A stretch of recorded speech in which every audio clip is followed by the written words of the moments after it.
para todos. Y ahora vamos a analizar un poco las palabras, las declaraciones que dio el presidente del Banco Central de Reserva. Y estamos con el economista Hugo Perea, quien va a dar sus impresiones al respecto. Bienvenido, muchas gracias por acompañarnos. A ustedes por la invitación. Cuéntanos un poquito, ¿no?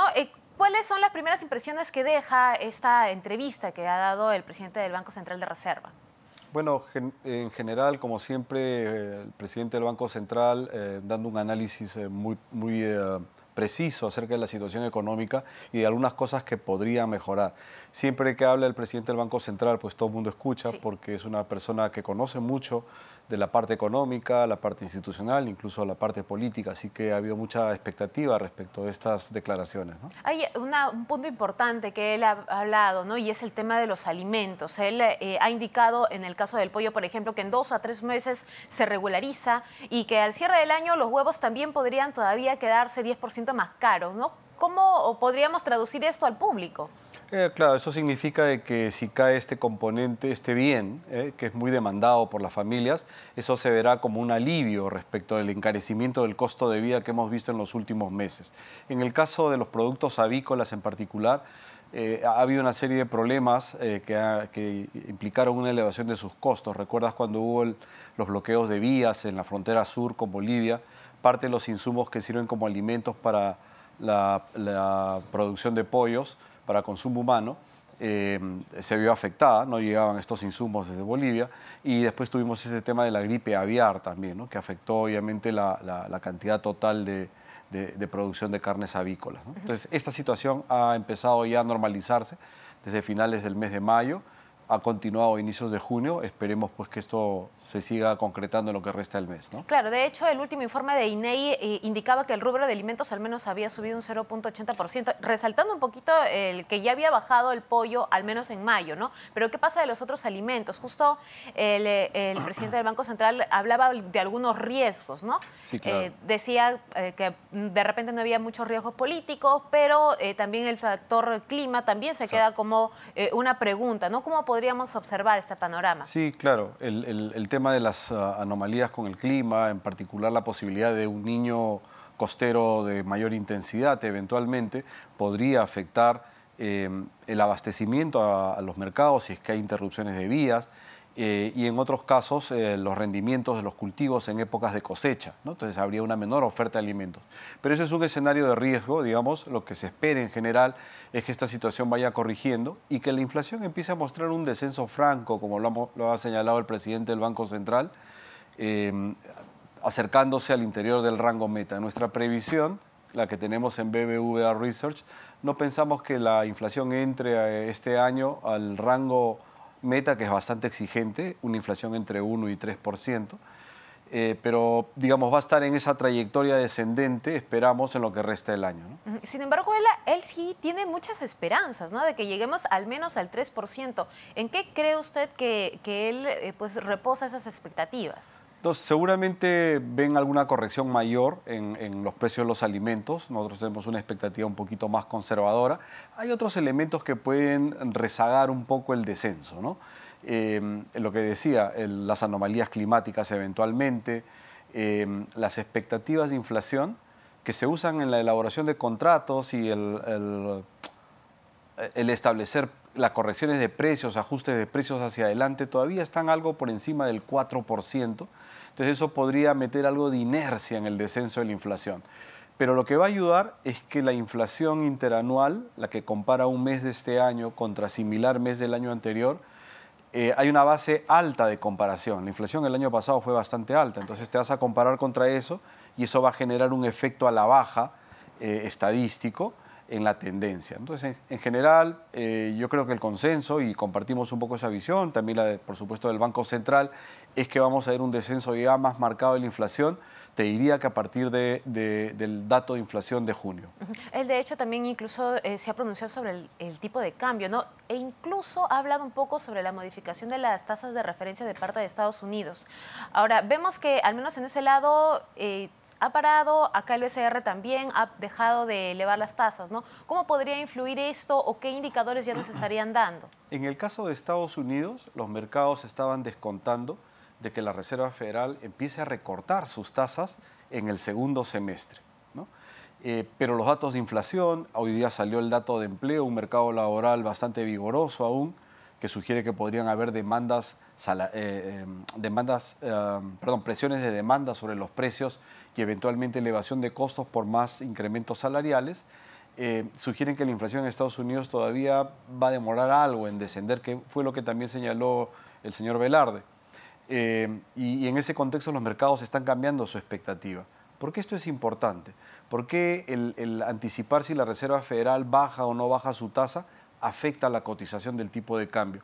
Si tú fueras un inversionista y dices, oye, si yo creo que el dólar, las tasas de interés en dólares van a bajar, ya no te resulta tan atractivo estar en dólares, ¿no es cierto? Entonces de repente demandas un poco de soles en tu portafolio, de pesos colombianos, ¿no? Etcétera.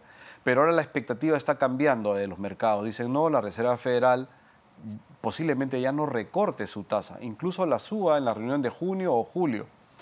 Y eso hace que el tipo de cambio en general a nivel global, o si quieres, el dólar a nivel global, se fortalezca algo más.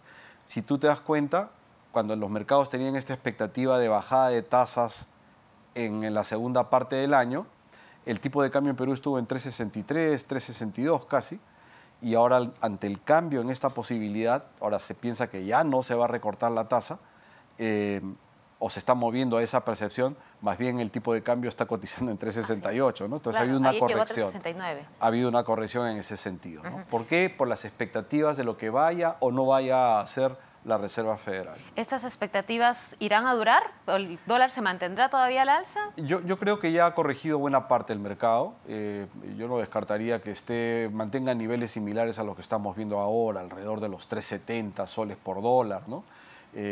Si no hay ningún choque complicado, una noticia, una novedad inesperada, yo creo que los mercados ya han corregido bastante esa expectativa en donde pensaban, mira, como Estados Unidos se está desacelerando, ha habido una crisis bancaria y subir tasas puede complicar los balances de algunos bancos, entonces la Reserva Federal va a reducir tasas. Ese escenario creo que ya está quedando atrás. Y ya podría replicarse incluso en Perú, ¿no? Porque ya son como 4 meses, creo que no ha variado la tasa de referencia. Claro, en el caso de Perú, con mucho acierto, el señor Velarde también ha mencionado que no quiere apurar el proceso de recorte de tasas, ¿no? Porque la labor de un banco central para contener la inflación se facilita cuando tú tienes credibilidad, ¿no? Si tú puedes anclar las expectativas de la gente con los mensajes, con las declaraciones que das, es fantástico, ayuda a reducir la inflación más rápido. Pero ¿qué ocurre si el Banco Central empieza a reducir la tasa y la inflación no cede? Tendría que otra vez volverlas a subir y eso puede erosionar su credibilidad, hacer más difícil el control de la inflación, no solo más difícil, sino también incluso más costoso en términos de actividad económica. Justo habíamos hablado hace un momento de los riesgos, ¿no?, que se presentaba con el fenómeno del Niño, pero el señor Julio Velarde también indicó algunos riesgos políticos e hizo incidencia un poco en el trabajo del Congreso, ¿no? Que aparte de que para él se estaba empoderando desde el gobierno de Vizcarra, aparentemente hay medidas un poco populistas que podrían afectar la economía, ¿no? Y dio a entender un poco que el sueldo mínimo, que sería una de las propuestas de aumentarlo, podría también minar el crecimiento, ¿no? Desde su perspectiva, por favor, ¿qué opinión le merece?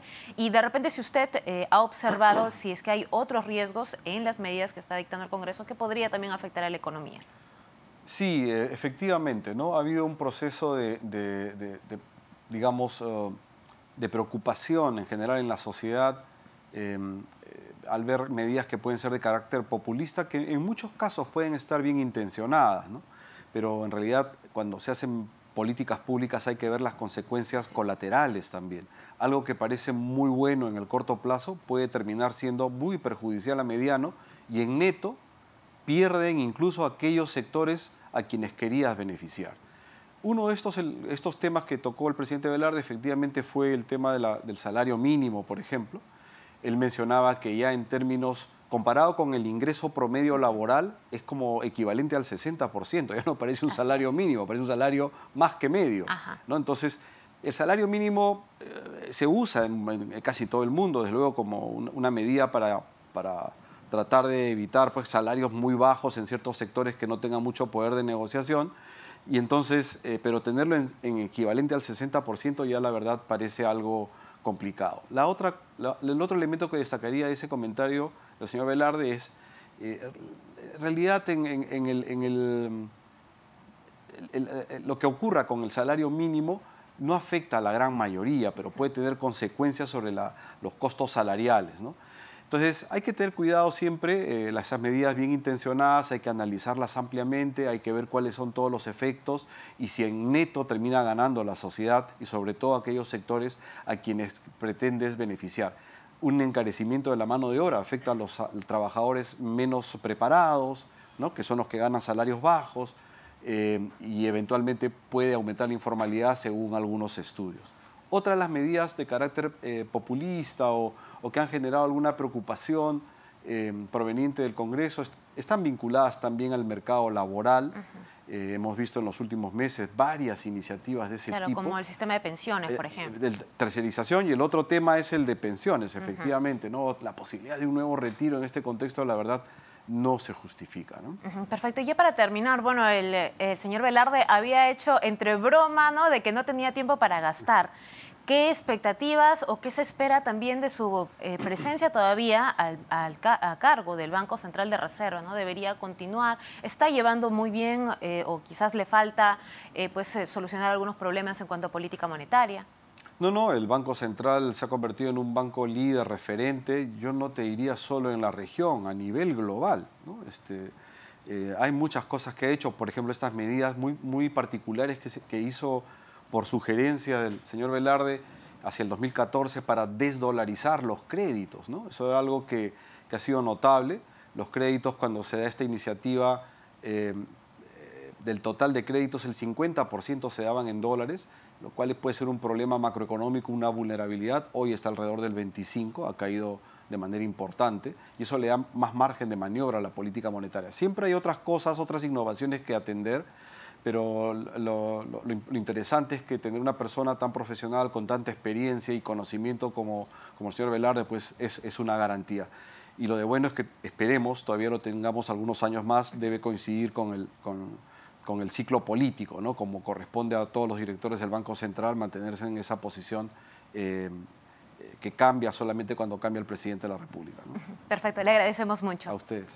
El economista Julio Perea, aquí en